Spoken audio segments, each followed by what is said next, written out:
이 슬라이드는 요소의 배설 분율 측정에 대해 설명하고 있습니다. 왼쪽 상단에 있는 그림은 용맥 끓기라는 현상을 설명하는 그림이 되겠습니다. 근위세뇨간에서 소디움 등의 전해질들이 능동적으로 재흡수가 되는데, 그렇게 되면은 삼투물질 농도차가 발생을 해서 삼투물질 농도가 높은 곳에서 낮은 곳으로 수분이 이동을 하게 됩니다. 이때 수분만 이동하는 것이 아니라 수분 속에 녹아져 있는 용질들도 같이 끌려서 이동을 하게 되는데, 이러한 현상을 용맥 끌기라고 합니다. 그리고 근위세뇨간에서 요소가 재흡수될 때 바로 이러한 용맥 끌기 현상에 의해서 재흡수되는 것으로 알려져 있습니다. 그래서 근위세뇨간에서 요가진 수분의 약 65%가 재흡수되는데, 요소는 30에서 40% 정도 재흡수가 이루어지고 있습니다. 이것은 근위세뇨간에서 수분의 투과도가 요소의 투과도보다 훨씬 크다 하는 것을 알 수가 있습니다. 한편 원의세뇨간에서는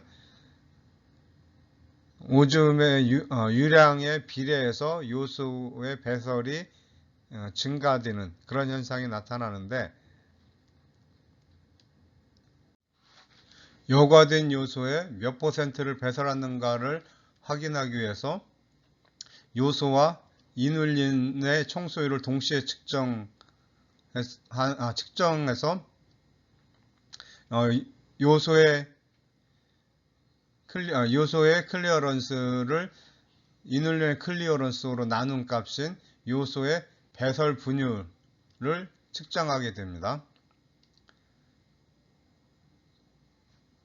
왼쪽에 있는 이 계산식은 물의 공급이 적절할 경우 얼마만큼의 요소의 배설이 이루어지는가 하는 것을 설명하는 그런 과정이 되겠습니다. 이 결과는 18kg의 개에서 얻은 결과인데, 물의 공급이 적절할 경우 ADH 분비가 감소되고 수질부에서 전해질 재흡수가 감소되어 결과적으로 요소의 배설률이 증가하게 됩니다. 이때 측정된 여러 값들을 제시하고 있는데, 오줌의 생성량은 분당 4ml고 이눌린의 오줌 속의 농도는 3.2mg/ml, 이눌린의 혈장 농도는 0.2mg/ml이고 요소의 오줌 내 농도는 3.2mg/ml, 그 다음에 혈장의 요소의 농도는 0.3mg/ml라는 결과를 얻었습니다. 그래서 이눌린의 클리어런스를 계산하면은 64ml, 분당 64ml라는 값을 얻게 되었고, 요소의 청소율을 계산하면은 분당 43ml라는 값을 얻게 되었습니다. 그래서 요소의 배설 분율, 즉 이눌린의 청소율에 대한 요소의 청소 비율을 보면은 0.67이라는 값이 나온다는 것을 확인하게 되었습니다. 이 결과는 여과된 요소의 67%가 배설이 되었다 하는 것을 의미하는 것입니다. 다음 오른쪽에 계산된 이 결과들은 탈수가 되었을 때, 즉 30시간 동안 수분 공급을 제한해서 탈수가 되었을 경우 ADH 분비가 증가되고 내측 수질부에서 수분과 요소의 투과도가 증가되어 결국 내측 수질부에서 집합관 쪽에서는 재흡수가 증가된다는 얘기죠. 이래서 요소의 배설률이 이제 감소하게 된다 하는 것을 설명하고 있습니다. 이때 여러 측정 값들을 보면은 오줌의 생성량은 분당 0.3ml이고 오줌 속의 이눌린의 농도는 42mg/ml, 이눌린의 혈장 농도는 0.2mg/ml, 요소의 오줌 속 농도는 28mg/ml, 혈장 내 농도는 0.3mg/ml라고 나왔습니다. 이것을 각각 이눌린과 요소의 청소율을 계산하면 63. 이눌린의 경우는 거의 변화가 없죠. 그런데 그러니까 요소의 경우는 28ml/min 이렇게 나왔습니다. 그래서 이 값을 이용해서 요소의 배설 분율을 계산하면 0.44가 나왔죠. 그래서 여과딘 요소의 44%가 배설되었다 하는 것을 알 수가 있습니다. 이것을 통해서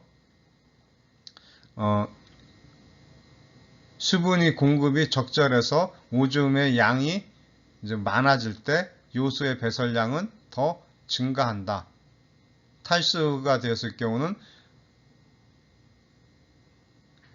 세뇨간에 흘러가는 세뇨간에게 양이 적으니까 결과적으로 요소의 배출량은 감소하게 된다 하는 것을 보여주는 결과라고 볼 수 있습니다. 이번에는 청소율 비교를 통해 제흡수와 분비를 측정하는 것에 대해서 알아보도록 하겠습니다. 어떠한 물질을 클리어런스를 그러니까 이눌린의 클리어런스가 비교해서 그 물질이 어떠한 배설 특징을 가지고 있는지를 알 수 있는데 이때 이용되는 것은 앞에 요소의 예를 들었듯이 배설 분율을 이용해서 알 수가 있습니다. 이눌린의 청소율에 대한 어떤 특정 물질의 청소율의 비율이 1이다 하면은 이것은 이 물질이 여과에 의해서만 배설된다 하는 것을 알려주는 그러한 값이 되겠습니다. 한편 이 배설 분율이 만약 1보다 작다 그러면은 여과와 재흡수가 되는 물질이다 하는 것을 의미하고 반대로 이 배설 분율이 1보다 큰 물질이다 하면은 여과와 분비되는 물질이다 하는 것을 알려주는 그러한 특징이 되겠습니다. 그리고 그림 7-50을 보면 혈장 농도에 따른 이눌린 포도당 PAH의 청소율을 보여주는 그런 그림이 되겠습니다. 먼저 이눌린의 청소율을 보면은 혈장에서의 이눌린의 농도와 상관없이 청소율은 항상 일정한 이러한 값을 나타낸다는 것을 알 수가 있습니다. 한편 PAH 이 물질은 배설, 여과에 더해서 능동적인 배설을 통해서 분비를 통해서 배설하는 이러한 물질이죠. 이러한 물질은 항상 청소율이 이눌린보다 높은 값을 갖게 되고 그리고 이제 최대 이동치가 될 때까지는 일정한 값을 유지하겠지만 최대 이동치를 이제 초과하게 되면은 점차 이제 감소하게 되죠. 그러니까 혈장 농도가 증가하면 오히려 청소율은 점차 감소가 돼서 이눌린 즉 2에 가까운 이런 양상을 보이지만 이눌린과 합쳐지지는 않습니다. 다음 이제 포도당처럼 재흡수가 되는 물질의 경우는 청소율이 어떻게 나타나는가 하는 것을 이제 보면은 처음에 어떻게 재흡수가 되기 때문에 혈장 농도가 어느 수준이 되기 전까지는 포도당이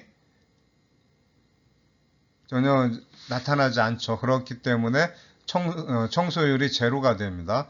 그래서 배설력, 처음 포도당이 배설되기 시작하는 혈장의 농도가 이제 배설력이죠. 이때부터 이제 클리어런스 값이 이제 나타나기 시작을 합니다. 그러면서 혈장 농도가 증가하면은 그에 따라서 청소율도 이제 같이 증가해주는 이러한 패턴을 보이지만, 그렇다고 해서 그러니까 2일이 되지는 않습니다. 이눌린에 가까이 가지만, 그러니까 이눌린과 같은 값이 되지는 않는 이러한 양상을 보여주고 있습니다. 자, 오른쪽에 있는 이 그래프는 혈장 내의 농도에 따라서 배설되는 양이 어떻게 변하는가 하는 것을 보여주고 있습니다. 먼저 이눌린의 경우는 혈장의 농도에 비례해서 배설량도 증가하는 것을 보여주고 있습니다. 그래서 이렇게 직선형의 비례 관계를 보여주고 있죠. 그에 반해서 PAH는 능동적인 분비 과정이 있기 때문에 혈장에서 낮은 농도일 경우는 그러니까 낮은 농도에서 점차 증가될 경우는 일정한 농도에 이르기 전까지는 급격하게 올라가는 것을 알 수가 있습니다. 그러다가 어느 시점에 되면은 더 이상 이런 급격하게 올라가지는 않고 이눌린과 같은 그런 기울기로 쭉 배설량이 증가하는 것을 알 수가 있습니다. 즉 분비가 이제 최대치에 이르게 되면은 그 이후부터는 여과량만큼 이제 증가하게 되는 거죠. 그래서 지금 이러한 이제 패턴이 나타나게 됩니다. 그 다음에 포도당의 경우는 역시 배설력이 되기 전까지는 오줌으로 배설되지 않기 때문에 배설된 양이 이제 제로가 되다 배설력이 되면은 이 이상 되는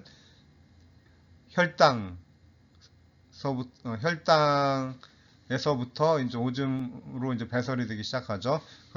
그러면서 어떻게 됩니까? 혈당이 증가할수록 포도당의 배설도 이제 증가하게 되는데, 이 역시 재흡수될 때 그 운반체의 최대 이동치를 이제 넘어서게 되면은 그 이후부터는 이눌린과 같은 비율로 증가되는 이러한 양상을 보여주고 있습니다. 즉 최대 이동치를 벗어나면은 여과량에 비례해서 배설량이 증가되는 이런 패턴을 보여준다 하는 것을 이해하면 되겠습니다. 이번에는 염류 배설과 오줌 농축을 평가하는 법에 대해서 알아보도록 하겠습니다. 오줌의 삼투물질 배설이 혈장의 삼투압과 등장성으로 하는데 필요한 수분의 양을 오스몰의 클리어런스라고 합니다. C 오스몰, 편의상 그렇게 부르도록 하겠습니다. 이때 오줌 농축이 일어났을 경우에는 솔루트 프리 워터, 이것은 용지를 포함하고 있지 않는 순수한 물을 얘기합니다. 그래서 용지를 포함하지 않는 물의 청수율이 네거티브가 된다 하는 것입니다. 그래서 솔루트 프리 워터 클리어런스는 어떤 이렇게 H2O의 클리어런스다 이렇게 이제 표시를 하고 있습니다. 반면에 이제 수분 인유일 경우는 프리워터 클리어런스 값이 솔루트 프리워터 클리어런스 값이 포지티브 양의 값을 나타나게 됩니다. 체중이 20kg의 개에서 실험한 결과가 지금 이 슬라이드에 제시되어 있는데, 오줌 농축이 일어날 경우 오줌의 양은 생성량은 분당 0.3ml이고 혈장 삼투압이 310, 오줌 삼투압이 1860mOsmol per kg H2O가 된다고 지금 제시되어 있습니다. 이 개에서 오스몰의 삼투물질의 클리어런스를 보면은 이렇게 이제 계산을 거쳤죠. 그러니까 오줌 속에 있는 삼투물질 농도의 혈장에다가 오줌의 양을 곱하고 그 다음에 혈장의 삼투물질 농도로 나누면은 분당 1.8ml가 된다라고 좀 나와 있습니다. 이 말은 매분 혈장 1.8ml에 해당하는 용질이 제거되는데, 즉 매분 1.8ml의 혈장이 청소되는 것으로 이제 나타났지만 요량이 분당 0.3ml이므로 그러니까 솔루트 프리 수분이 세뇨관으로부터 제거되었다. 즉 이 말은 재흡수되었다는 의미죠. 그래서 네거티브한 프리워터 순수한 물의 청소율을 나타냈다. 이렇게 이제 말할 수 있겠습니다.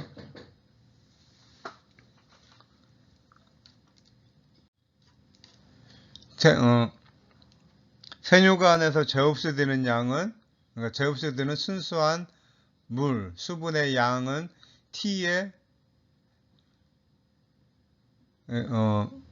프리워터 클리어런스 이렇게 이제 표시를 합니다. 이 경우 삼투물질의 클리어런스에서 오줌의 생성량을 이제 빼면은 그 값을 얻을 수 있는데, 이 측정치에서는 분당 1.8ml에서 이게 삼투물질의 클리어런스 값이죠. 여기서 이제 실제 오줌 생성량은 0.3ml per minute이기 때문에 그 값은 1.5ml per minute 이렇게 나오고 있습니다. 따라서 이 값은 1860ml 오스몰로 오줌을 농축해서 배출을 할 때 매분 용질이 없는 수분의 1.5ml가 재흡수가 되고 있다 하는 것을 보여주는 결과가 되겠습니다. 만약 이제 사구체 여과율이 분당 5.6ml라고 한다 그러면 이제 재흡수되는 양이 1.5이므로 사구체 여과액의 2.68%가 솔루트 프리 수분 상태로 재흡수가 됐다 하는 것을 확인할 수 있게 됩니다. 반대로 수분 이뇨의 경우 솔루트 프리 수분이 재흡수되는 것이 아니라 배설이 일어나게 됩니다. 이 슬라이드에 제시되어 있는 수치들을 보면은 오줌의 생성량은 분당 17ml로 되어 있고 혈장 삼투압은 298ml, 오줌의 삼투압은 40ml 제시되어 있습니다.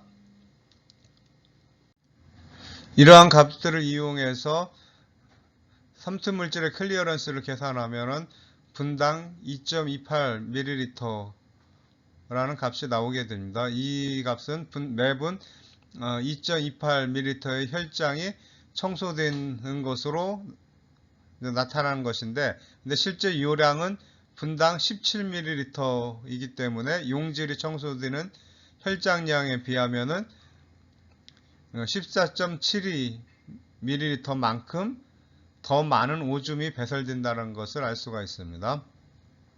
이 경우 순수한 물의 클리어런스,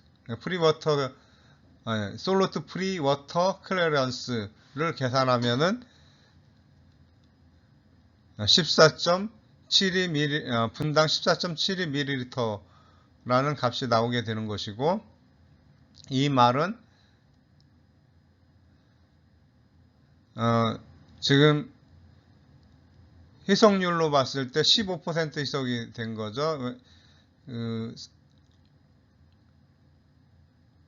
오줌의 삼투압이 40ml이고 혈장 삼투압이 298이니까 대략 15% 정도로 희석하기 위해서는 매분 14.71ml의 솔루트 프리 수분이 배설된다 하는 것을 확인할 수 있습니다.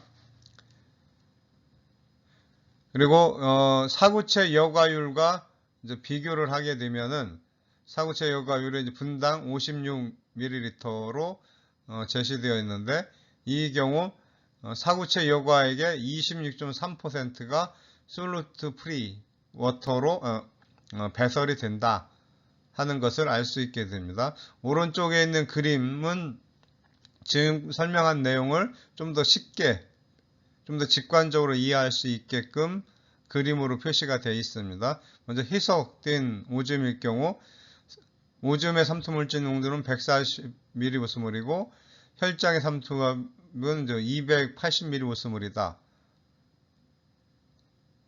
하면은 또 이런 그림이 지금 제시되어 있죠. 그리고 이제 오줌이 지금 2리터가 나온 걸로 표시가 되어 있습니다. 2000ml가 나왔는데 이 경우 등장성 혈장으로는 그러니까 1000ml가 나온 거죠. 그래야 1000ml의 용질이 이제 280ml 오스몰이 들어가니까 그래서 이제 등장성 1000ml고 추가적으로 순수함물이 1000ml가 추가되어서 오줌으로 배설되었다 하는 것을 이제 보여주고 있습니다. 그리고 아래에 있는 이 그림은 농축된 오줌의 경우는 그러니까 오줌의 삼투물질이 560ml 오스몰이고 혈장의 삼투물질이 이제 280ml 오스몰이라고 이제 제시되어 있죠, 숫자가. 그리고 오줌으로는 1000ml가 배설되었다 할 경우 이것을 280ml 오스몰로 변환시키려면 어떻게 됩니까? 2000ml가 돼야 되겠죠. 그 이야기는 결국 어떻게 됩니까? 2000ml의 등장성 용액에서 순수함물 1000ml가 제거된 거다 하는 것을 설명하고 있습니다. 그래서 제거됐다는 건 여기서는 재흡수되었다는 얘기죠. 자, 여기까지 이제 오줌이 농축되었는가 희석되었는가 얼마만큼 순수한 수분이 이동되었는가 하는 것을 알아보는 내용이었고, 다음 이어서 신장 기능 장애에 대해서 알아보도록 하겠습니다. 5가지를 예로 들었는데 제일 먼저 나온 것은 이제 단백뇨가 되겠습니다. 이것은 이제 어떤 병적인 원인에 의해서 사구체 모세혈관의 투과성이 증가해서 오줌 속의 단백질이 다량으로 배설되는 이러한 상태를 말합니다. 그리고 혈장 단백질 중에 대부분을 차지하는 것이 알부민이기 때문에 알부민뇨라고 부르기도 합니다. 그리고 혈장 단백질이 많이 배설이 되니까 결국 혈액 내에 혈장 단백질이 적어지게 되겠죠. 그래서 저단백 혈증이 나타나게 됩니다. 저단백 혈증일 경우 모세혈관에서 수분이 밖으로 빠져나가는 것을 막지 못하게 되겠죠. 그래서 에데마가 유발이 되고 혈장량은 감소하게 됩니다. 또 단백뇨는 정상 동물에서도 일어날 수가 있는데 누워있다가 갑자기 일어날 때 이런 오줌 속으로 많은 단백질이 배설될 수가 있습니다. 이러한 것을 기립성 단백뇨라고 부릅니다. 다음은 요독증이 되겠습니다. 요독증이라는 것은 단백질의 대사산물이 혈중에 축적되는 것을 말하는데 증상은 온몸이 나른하고 식욕부진이 있고 그다음에 구토, 정신기능 저하, 그다음에 착각, 경련 등이 일어날 수 있고 심하면은 혼수 상태에 걸쳐 사망에 이르기도 합니다. 그리고 신장의 기능에 문제가 생김으로 인해서 에리스로포에틴의 분비가 감소가 될 수가 있습니다. 생성과 분비가 감소가 되면은 결국 어떻게 됩니까? 조혈 기능의 저하로 이어져서 현저한 빈혈 증상이 나타날 수 있고 또 이러한 요독증을 판단하는 지표로서 혈중 요소질소, 그러니까 약어로는 보통 BUN이라고 표시합니다. 그리고 비단백질소, 논프로틴 나이트로젠에서 MPN이라고 나타나고 그리고 크레아티닌 등의 혈중 농도가 아주 증가가 됩니다. 그런데 이러한 물질들이 요독증을 판단하는 지표로 사용되기 때문에 검사 항목, 혈액 검사 항목으로 포함되어 있지만 이러한 것들이 요독증을 일으키는 원인 물질은 아닙니다. 그냥 결과로 인해서 만들어지는 것이죠. 그렇기 때문에 특정한 상황에서는 이러한 혈중 요소, 이 요소를 정맥으로 투입하는 경우도 있습니다. 그러한 경우가 바로 이제 내부종이 일어났을 때입니다. 이때 내부종을 일시적으로 제거하기 위해 요소를 정맥 주사하기도 한다. 물론 이것은 앞에서 체액 시간에 설명을 했었던 내용입니다. 그래서 요소는 혈액 내 장벽에 대한 투과성이 작아서 고장성을 유발하고, 그래서 내척수액을 혈액 쪽으로 이동시키는 그런 역할을 한다. 다만 이제 지속적이지 않고 일시적인 효과만 나타난다. 이런 설명을 했었습니다. 이어서 나타나는 질환은 이제 산증이 되겠습니다. 산증과 이제 소디움의 과잉 축적이 이제 두 개가 이제 같이 제시되어 있는데, 우리 몸에서는 대사 과정에서 유기산이 아주 많이 생성이 됩니다. 그런데 신장에 어떤 질환이 생겨서 유기산 배설이 잘 안 될 경우 몸에 유기산이 축적이 되기 때문에 이제 산증이 나타나게 되고, 또 여러 가지 원인에 의해서 이제 소디움이 몸 안에 축적이 될 경우 또 이제 부종이 일어날 수가 있게 됩니다. 이런 소디움 축적의 원인에는 사구체 여과율 감소, 알도스테론의 과잉 분비, 신부전증 등이 있습니다. 다음은 요산염 결석입니다. 요산은 핵산대사의 최종 산물이며 간에서 생산되어 신장으로 배설이 됩니다. 간에서 요산분해 요소에 의해 알란토인으로 변환되고 생육관에서 재흡수되기 때문에 혈장과 오줌 속에서 요산 농도는 낮게 유지가 됩니다. 그런데 사람과 조류에 있어서 요산 분해 요소, 유리케이즈가 결핍되어 있기 때문에 요산염 결석이 요관 등에 생성될 수가 있습니다.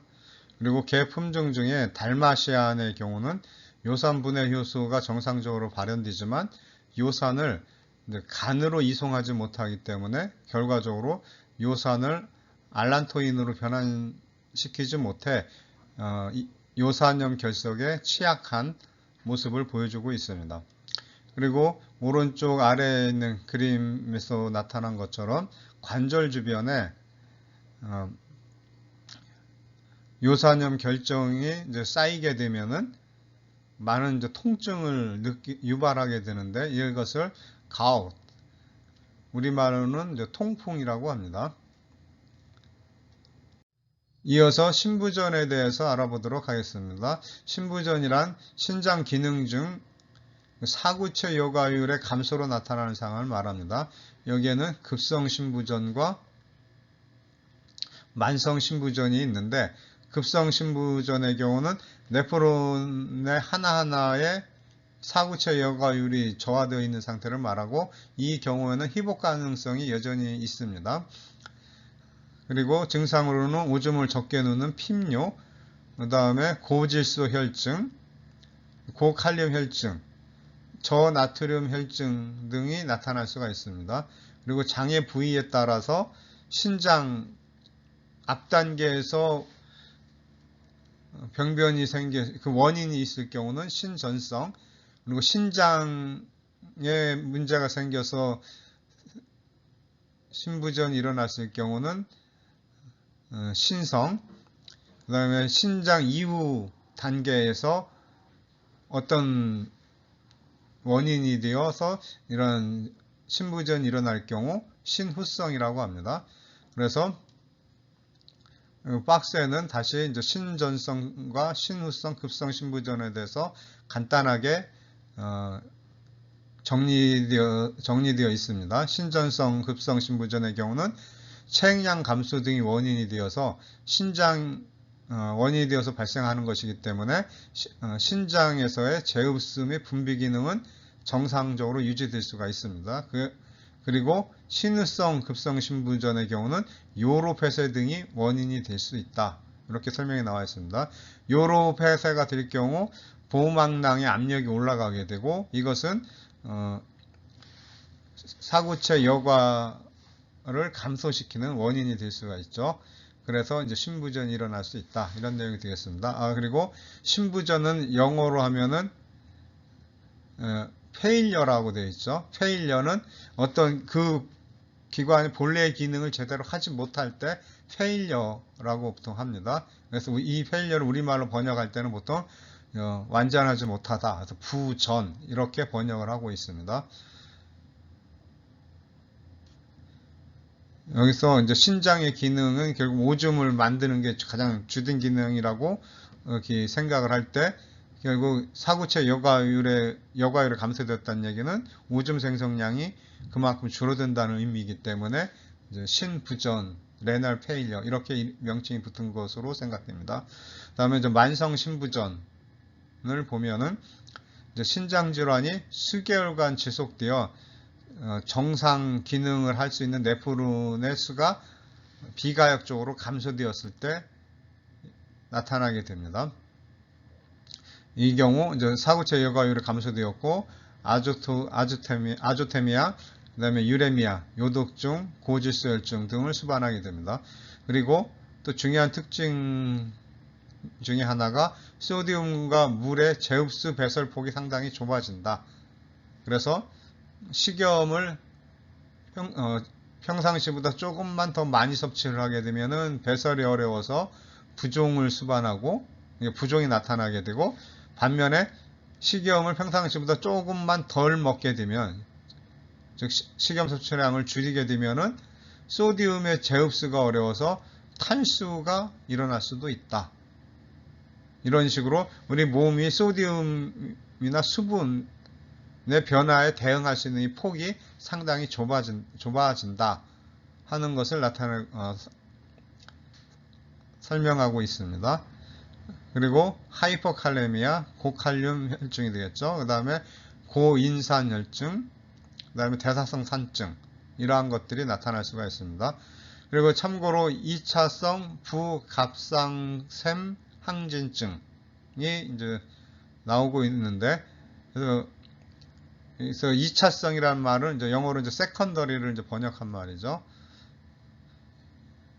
이것은 무슨 말이냐면은 이곳에서 처음 어떤 병변이 생긴 것이 아니라 다른 곳에 문제가 생겼는데 그것의 결과로 이제 제2의 다른 장기가 손상이 입었을 때 이때 2차성이라는 말을 붙이게 됩니다. 그래서 이 2차성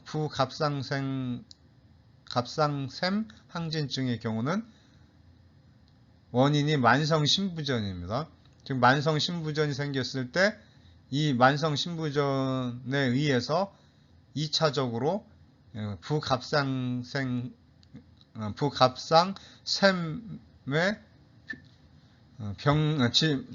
병변이 생긴다 하는 것이 되겠습니다. 이때 항진증이 생긴다라는 거죠. 그럼 왜 이러한 일이 일어나는가 하는 것을 지금 이제 자세하게 이제 설명이 되어 있습니다. 부갑상샘의 경우는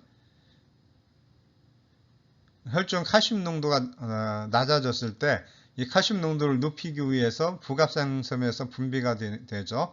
근데 얘가 하는 일은 물론 이제 본인 스스로 이제 칼슘을 동원해주는 역할도 하지만 또 한편으로는 신장에 영향을 줘서 신장에서 하이드록시 비타민 D를 하이드록시기가 2개가 붙어 있는 1,25 다이하이드록시 비타민 D, 비타민 D의 활성형이죠.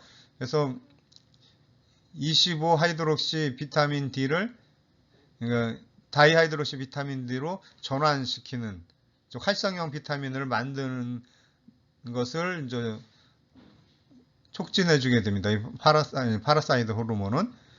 그리고 이 다이하이드록시 활성형 비타민 D3는 뼈에 가서 칼슘을 동원하거나 소화관에 가서 칼슘의 흡수를 증가시켜주는 이런 역할을 하게 됩니다. 만성 신부전이 일어나면은 신장 세포가 손상이 되겠죠. 그렇게 되면 이인의 배출이 억제가 됩니다. 따라서 혈중 이인의 농도가 이제 증가하게 될 테고, 그렇게 되면 혈중에서 칼슘과 이인이 결합을 해서 인산화칼슘을 만들게 됩니다. 근데 인산화칼슘은 수용성이 많이 떨어지죠. 그래서 침전이 잘 일어나게 됩니다. 그래서 몸 곳곳에 이제 침착이 일어나는데, 이렇게 되면은 혈중 칼슘이 인과 결합돼서 이제 사라지게 되니까 혈중 칼슘 농도가 떨어지게 됩니다. 자, 바로 이 상태가 나타나면은 파라사이드 호르몬의 분비가 일어나죠. 그런데 이 파라사이드 호르몬에 의해서 활성화되는 비타민 D3 이 활성형이 신장에서 만들어져야 되는데, 신장이 파괴되어 있기 때문에 이 비타민 다이하이드로시 D를 생성하지 못하게 됩니다. 그래서 이 비타민 D3 활성형이 생성이 안 되니까 어떻습니까? 이게 부족하니까 파라사이드 호르몬을 계속적으로 분비하게 되겠죠. 그러다 보니 어떻습니까? 갑상샘이 계속적으로 호르몬을 분비하다 보니까 계속 기능이 좀 자꾸 뭐니까 항진되는 그런 상태가 됩니다. 즉 그래서 그러니까 이 부갑상샘이 이제 점점 커지게 되는 거죠. 그러면서 이 비타민 D3 활성형은 뼈에서도 동원을 하지만 소화관에서 흡수를 증가시켜 주는데 주된 작용을 하지만 파라사이드 호르몬은 그렇지가 않죠. 그렇기 때문에 파라사이드 호르몬이 과도하게 생성되면 뼈에서 역시 칼슘이 많이 동원이 되게 됩니다. 그렇게 되면은 과도한 칼슘이 뼈로부터 동원이 되니까 뼈가 완전히 많이 부드러워지게 되고, 이러한 원인으로 인해서 좀 뼈가 좀 말랑말랑한 상태로 되는 러버죠, 영어로 우리말로 좀 고무턱이라고 하는 이러한 증상이 개에서도 나타나게 된다 하는 것이 이제 책에 설명이 되어 있습니다. 오늘은 여기까지 하고 마치겠습니다. 수고하셨습니다.